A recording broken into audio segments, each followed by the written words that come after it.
The old madam merely removed the silk ribbon covering the woman's eyes, but in the very next second, lightning flashed, thunder rumbled, and a violent wind erupted. The ceiling light suddenly fell, crashing straight through the old madam's head. Little did anyone know, this was the bitter fruit of her own making. It turned out that a year ago, her family had taken over a railway project but accidentally severed a dragon vein, bringing upon themselves endless misfortune and heavenly punishment. In order to protect the family had used up his lifetime's merit and lifespan to beg for the god to save them. A woman entered the situation, covering her heavenly eye with a ribbon to shield the Fong family from the punishment. They only needed to survive this 1 year, and the calamity would pass. Before his death, the Fong family had warned his family they must treat the woman kindly if they wanted to get through this trial. However, the young master's fiancée and the young miss never liked the woman. They despised how she ate and lived at the family's expense without lifting a finger, always needing the young master himself to attend to her every day. The fiancée, seeing this, was filled with jealousy. The woman only had to move a finger, and the young master would know what she wanted, preparing century-old fine tea for her daily. The young miss also grew resentful. So, after making peace with each other, the two schemed to drive her away.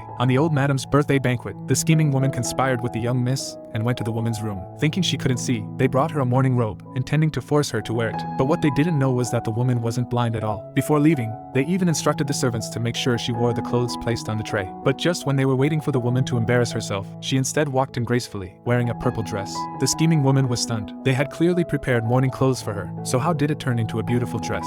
She questioned the servant, asking why the woman wasn't made to wear the outfit on the tray. The servant replied in confusion that the clothes on the tray were indeed the dress she is wearing. The scheming woman didn't bother figuring out who switched the outfit, but she wasn't about to let this go. During the birthday kneeling ceremony for the old madam, she deliberately suggested that the woman should kneel too, claiming that since the woman had lived with the family for a year, she was like half a junior family member and should perform the kneeling ritual with everyone. The guests erupted in whispers. The old madam, upon hearing this, remembered her husband's dying words, but thinking about how the woman had lived like their esteemed guest for a year, enjoying the best of everything, she felt indignant. She refused to believe a mere woman could change the fate of their entire family. Ignoring her son's attempts to stop her, she demanded the woman kneel. The woman shook her head silently. At that moment, some people from the most powerful family in the capital arrived, and everyone was stunned. They had thought the people had come to wish the old madam a happy birthday, but they knelt before the woman who had been living off the family. The most powerful family was an aristocratic family in the southern province. The other family wasn't even qualified to curry favor with them. Yet now they were bowing to this woman. The scheming woman still didn't realize the gravity of the situation. She stepped forward and said that the woman was merely a junior member of their family and didn't deserve such honors. Any business should be discussed with the family head's wife. The people from the most powerful family finally explained why they came. Their family head was critically ill, all 5 meridians damaged, and they knew only this woman could save him. He had ordered his grandson to invite her no matter what. Hearing that it was just a medical matter, the old madam readily agreed on the woman's behalf.